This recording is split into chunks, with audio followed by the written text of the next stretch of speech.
On this Memorial Day, as our nation honors its unbroken line of fallen heroes, and I see many of them in the audience here today, it was felt in the presence of relief workers and medics, translators, servicemen and women, bringing food and water and aid to the injured. One such translator was American of Haitian descent, representative of the extraordinary work that our men and women in uniform do all around the world, Navy Corpsman Christian Bouchard. And lying on a gurney aboard the USNS Comfort, a woman asked Christopher, "Where do you come from? What country?" "After my operation," she said, "I will pray for that country." And in Creole, Corpsman Bouchard responded, "In Tanzania, the United States of America." This week there was a tragedy in Kansas. 10,000 people died. An entire town destroyed. If you are willing to work with me, Wisconsin's a big state. It's an important state. Eau Claire is a big, important state. If you are willing to work with me, then I promise you, we are not just going to win Wisconsin, but we are going to win this general election, and then you and I are going to change the country, change the world. Let's go get a bratwurst. So the challenge we have now is how do we set up a system where, yes, we're welcoming new people to our country, which, by the way, makes us stronger. One of the things that is a huge advantage for America compared to countries like Europe is actually we constantly are replenishing ourselves with hungry, driven people who are coming here and they want to work and they start a business, and our population is younger and more dynamic, and that's a good thing. Because, you know, it is just wonderful to be back in Oregon, and over the last 15 months we've traveled to every corner of the United States. I've now been in 57 states. I think one left to go. One left to go. Alaska and Hawaii I was not allowed to go to, even though I really wanted to visit, but my staff would not justify it. Infrastructure in the world here in America. We're the country that built the Intercontinental Railroad, the interstate highway system. We built the Hoover Dam. We built the Grand Central Station.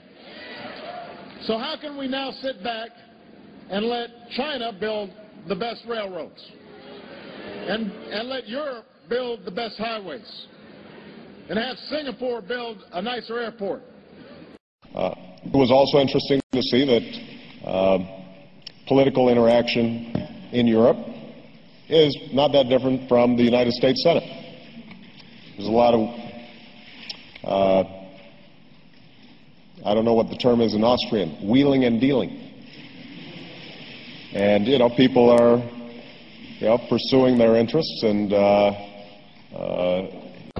in addition, we're going to be talking about a wide range of global issues, from the Middle East to the situation in Iran, where we both share a deep commitment to making sure that Iran abides by its international obligations, including in the nuclear area. On that score, I think it's important for me to just note that all of us, I think, are deeply disturbed by the crashing of the English embassy, the embassy of the United Kingdom in Iran. That kind of behavior is not acceptable, and I strongly urge the Iranian government to hold those who are responsible to task. They have a responsibility to protect diplomatic outposts. That is a basic international obligation that all countries need to observe, and for rioters essentially to be able to overrun the embassy and set it on fire is an indication that the Iranian government is not taking its international obligations seriously. And so obviously we're deeply concerned about that situation, and we expect to see some sort of definitive action sometime very quickly. Let me be absolutely clear. Israel is a strong friend of Israel's. Kent tried to clean up a sizable Memorial Day gaffe about his family's role in liberating a notorious Nazi concentration camp. I had an uncle who was one of the who was part of the first American troops to go into Auschwitz and liberate the concentration camps. And the story in our family is that when he came home, he just went up into the attic, and he didn't leave the house for 6 months. Obama's point dealt with the need for more mental health services for today's veterans, but it was built on false history, both about his family and World War II. First, Obama didn't have an uncle who served in the U.S. Army. Second, Russian forces liberated the Auschwitz concentration camp in Poland in January of 1945. There is no record of U.S. forces entering Auschwitz because it remained in Russian hands as part of Russian-occupied Poland after the war. Barack Obama's dubious claim is inconsistent with world history and demands an explanation, the Republican National Committee said in a statement. Obama's frequent exaggerations and outright distortions raise questions about his judgment and his readiness to lead as commander-in-chief. The time has changed for come. The time has changed for come. President Obama also thanked the military for the successful rescue mission and promised more action. And I want to be very clear that we are resolved to halt the rise of privacy in that region. Everybody knows that it makes no sense that you send a kid to the emergency room for a treatable illness like asthma. They end up taking up a hospital bed.